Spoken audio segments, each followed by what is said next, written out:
Hello traders, stock trading Bangla চ্যানেলে তোমাদের সবাইকে স্বাগত জানিয়ে শুরু করছি আজকের আলোচনা। প্রতিদিনের মতো আজকেও আমি আমার ওয়াচ লিস্টে লাইভ ট্রেডিং সেশনে সুইং ট্রেড প্র্যাকটিসের জন্য দুটি স্টক বেছে নিয়েছি। এই দুটি স্টক কেন বেছেছি, এদের প্রাইস লেভেল কী রয়েছে বা এদের মধ্যে কতটা পোটেন্সিয়ালিটি রয়েছে, সব কিছুই বিস্তারিত আলোচনা করব আজকের ভিডিওতে।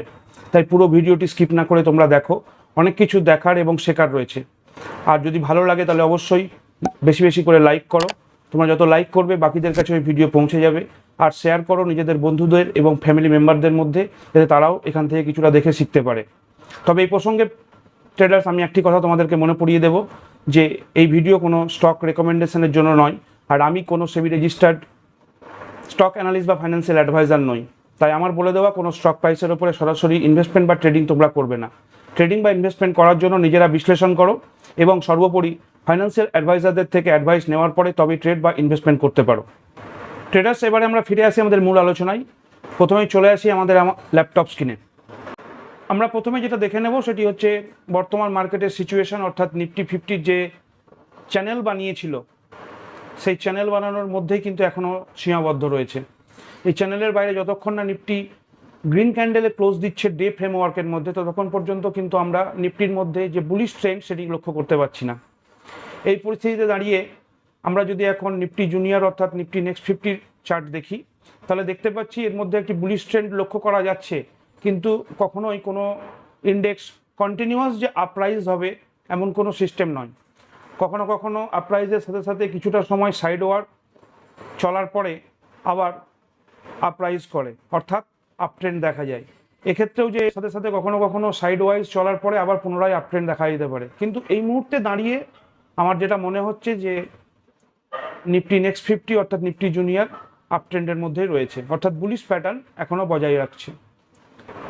আমরা লাস্ট ভিডিওতে যে সমস্ত স্টকগুলো নিয়ে আলোচনা করেছিলাম সেগুলোতে আমরা দেখতে পেয়েছি যে সেম ডের মধ্যেও এদের মধ্যে একটি পজিটিভ মোমেন্টাম লক্ষ্য করেছি। এবং এই প্রসঙ্গে আমি তোমাদেরকে আরেকবার বলে দেবো যে সবসময় আমি যে স্টকগুলো খুঁজে বের করি সেই স্টকগুলোতে যে সেম ডের মধ্যেই পজিটিভ মোমেন্টাম দেবে এমন কোনো হার্ড অ্যান্ড ফাস্ট রুল নেই। আর আমার যে মূল মন্ত্র সেটি হচ্ছে লার্নিংয়ের সাথে সাথে আর্নিং করা। সুতরাং আমরা আগে শিখছি, তারপর সেখান থেকে আর্নিং করার চেষ্টা করছি। ট্রেডার্স, আরেকটি কথা আমি তোমাদেরকে বলবো, যেটি আমার মনে হচ্ছে তোমাদের সাথে শেয়ার করা অবশ্যই দরকার, যে আমি যে সমস্ত স্টকগুলো নিয়ে তোমাদের সাথে আলোচনা করি প্রতিদিনের ভিডিওতে, সেগুলো কোনো ইন্টারডে স্টক নয় বা কোনো স্টক রেকমেন্ডেশনও নয়। যেটা তোমরা বারবার দেখেছো আমার আলোচনা ভিডিওর মধ্যে, আমি বারবার তোমাদেরকে সেটা মনে পড়িয়ে দিই। যেহেতু ইন্টারডে স্টক নয়, তাই সেম দিনের মধ্যেই যে এর মোমেন্টাম দেখা যাবে এমন কোনো সিস্টেম তো নেই। সুতরাং আমরা বারবার সেটাকে প্র্যাকটিস করব, খাতা পেনের মধ্যে তাদের লেভেল মার্কিং করব এবং সেই অনুযায়ী আমাদের প্র্যাকটিসটাকে আরও বেশি করে এনহ্যান্স করব। ট্রেডার্স, এই জন্যই আমি তোমাদের কাছে অনুরোধ করব যে তোমরা আমার এই ভিডিও আলোচনায় যে সমস্ত স্টকগুলো বলা হয় সেগুলোকে ইন্টারডে স্টকের সাথে গুলিয়ে ফেলো না, বা স্টক রেকমেন্ডেশন ভেবে সেগুলোতে সরাসরি ইনভেস্টমেন্ট করো না।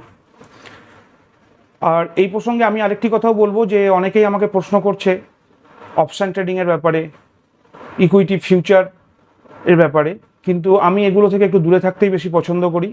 কারণ এগুলোতে খুব যেমন তাড়াতাড়ি প্রফিট করার সম্ভাবনা থাকে, সেরকম খুব তাড়াতাড়ি লস করার সম্ভাবনাও থাকে। এদেরকেও আমি অনেকেই যারা কমেন্ট করেছো তাদেরকে কমেন্টে উত্তর দিয়েছি যে ওটা আমার ফিল্ড নয় বা আমি ওখানে কমফোর্টেবল নই। এই কারণেই আমার এই কথাগুলো বলা। আমি তোমাদেরকেও অনুরোধ করব যে অপশান বা এফএনওতে না থেকে তোমরা সুইং ট্রেডিংয়ে আসো অথবা ইনভেস্টমেন্টে আসো।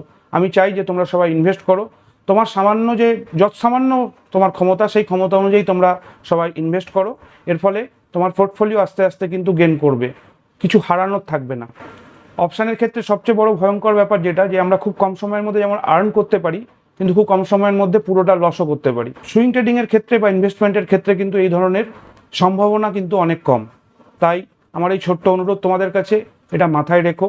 আমি সবাইকেই, আমার বন্ধুবান্ধব থেকে শুরু করে আমার পরিচিত লেভেল এবং তার সাথে সাথে আমার যে এক্সটেন্ডেড ফ্যামিলি তোমরা যারা তৈরি হচ্ছ, তাদেরকে সবাইকে অনুরোধ করছি। আর তোমাদেরকে অসংখ্য ধন্যবাদ জানাচ্ছি যে তোমরা আমাকে অনেক অনেক ভালোবাসা দিচ্ছ, লাইক করছো এবং নতুন করে চ্যানেলে সাবস্ক্রিপশান তৈরি হচ্ছে। তোমাদের কাছে আবারও পুনরায় অনুরোধ করব, বেশি করে শেয়ার করো এবং বেশি বেশি করে সাবস্ক্রিপশান তৈরি করো। আর তার সাথে সাথে চ্যানেলকে এগিয়ে নিয়ে যেতে সাহায্য করো, আগামী দিনে যাতে আরও ভালো ভালো ভিডিও তোমাদেরকে দিতে পারি, সেই দিকেও তোমাদের খেয়াল রাখতে হবে। তার জন্য বেশি করে লাইক আর শেয়ার অবশ্যই করবে। আর চ্যানেলে নতুন হলে চ্যানেল সাবস্ক্রাইব করো, সাবস্ক্রাইব করার সাথে সাথে বেল আইকনটিকে প্রেস করে রাখো। এর ফলে যখনই নতুন ভিডিও আমি দেবো তোমরা তৎক্ষণাৎ সেটি নোটিফিকেশান পাবে এবং দেখতে পারবে। এর ফলে তোমাদের যে নতুন নতুন লেভেলগুলো আমি শেয়ার করি সেই লেভেলগুলো তোমরা মিস করবে না, প্র্যাকটিসের ক্ষেত্রে তোমাদের সুবিধা হবে। ট্রেডার্স, এবারে আমরা চলে আসবো আমাদের আজকের যে স্টক সেই স্টক সম্বন্ধে। প্রথমেই আমাদের আজকের বেছে নেওয়া স্টকের মধ্যে রয়েছে অশোক লেল্যান্ড। অশোক লেল্যান্ড বর্তমানে যে হাই বানিয়েছে লাস্ট ট্রেডিং সেশনে সেটি হচ্ছে 194 টাকা 25 পয়সায়। বর্তমানে স্টক দাঁড়িয়ে রয়েছে 192 টাকা 65 পয়সায়। এখন তোমরা দেখতে পাচ্ছ যে আমি 166 টাকা 35 পয়সাতে একটি লেভেল মার্ক করেছি এবং 191 টাকা 50 পয়সাতেও আরেকটি ব্লু কালার দিয়ে লেভেল মার্ক করেছি। কেন করেছি এটা সম্বন্ধেও তোমাদেরকে বলে দিই এবং কেন এই স্টক বেছে নিয়েছি সেটাও তোমাদেরকে জানাচ্ছি। আমরা যদি অশোক লেল্যান্ডের মান্থলি ফ্রেমওয়ার্কের মধ্যে একবার যাই তাহলে দেখতে পাবো যে 2018 সালের যে সবচেয়ে হাই পজিশন সেটি 2023 সালের জুন মাসে ব্রেক করার চেষ্টা করে এবং 2023-এর জুলাই মাসে এটা পুরোপুরি ব্রেক করে, কিন্তু তারপরে কন্টিনিউয়াস অলমোস্ট এক বছর, অলমোস্ট জুলাই থেকে শুরু করে মার্চ মাস পর্যন্ত একটি নির্দিষ্ট ফ্রেমের মধ্যে কনসলিডেট করে। সেই ফ্রেমটি হচ্ছে 166 টাকা 35 পয়সা থেকে 192 টাকা 91 টাকা 50 পয়সা। এই ফ্রেমের মধ্যে থাকার পরে এই এপ্রিল মাসের শেষে এসে এই ফ্রেমটিকে ব্রেকআউট করার চেষ্টা করে এবং তার হাই বানিয়েছে 194 টাকা 25 পয়সা। এই কারণেই আমি এই ডে ফ্রেমের মধ্যে 194 টাকা 25 পয়সার যে লাস্ট হাই সেই হাই মার্ক করেছি। যখন 194 টাকা 25 পয়সার ওপরে ট্রেড শুরু করবে তখন আমরা আমাদের নর্মাল নিয়ম অনুযায়ী কিছুটা কোয়ান্টিটি বুক করব। তারপর অ্যাকর্ডিংলি যখন মোমেন্টাম গেইন করা শুরু করবে তখন আমরা পিরামিডিং করে আমাদের কোয়ান্টিটি বাড়াতে থাকবো। এর ফলে রিস্ক রিওয়ার্ড যে রেশিও এবং রিস্ক ম্যানেজমেন্টের ব্যাপারটা পুরোপুরিভাবে মেনটেন হবে। এর পরবর্তী স্টক আমি বেছে নিয়েছি আজকে AWL অর্থাৎ আদানি উইলমার লিমিটেড। এখানে দেখো ডে ফ্রেমওয়ার্কের মধ্যে একটি ডব্লিউ প্যাটার্ন ক্রিয়েট হচ্ছে এবং ডব্লিউ প্যাটার্নের যে নেকলাইন সেই নেকলাইন যে হাই ধরে নিচ্ছি 366 টাকা 70 পয়সায়, বর্তমানে দাঁড়িয়ে রয়েছে 357 টাকা 60 পয়সায়। যখন 366 টাকা 70 পয়সা ক্রস করবে তখন কিন্তু আমরা আমাদের ইনিশিয়াল কোয়ান্টিটি এখানে এনগেজ করার চিন্তা ভাবনা করব। এবং একইভাবে যখন আমরা এই ট্রেন্ড লাইনটি টেনেছি তখন দেখতে পাচ্ছি যে ট্রেন্ড লাইনেরও ব্রেকআউট এই লাস্ট ক্যান্ডেল দিয়ে ফেলেছে, অর্থাৎ দুটি স্ট্র্যাটেজি একসাথে কাজ করছে এটা ধরেই আমরা কিন্তু আজকের এই স্টকটিকে বেছে নিয়েছি।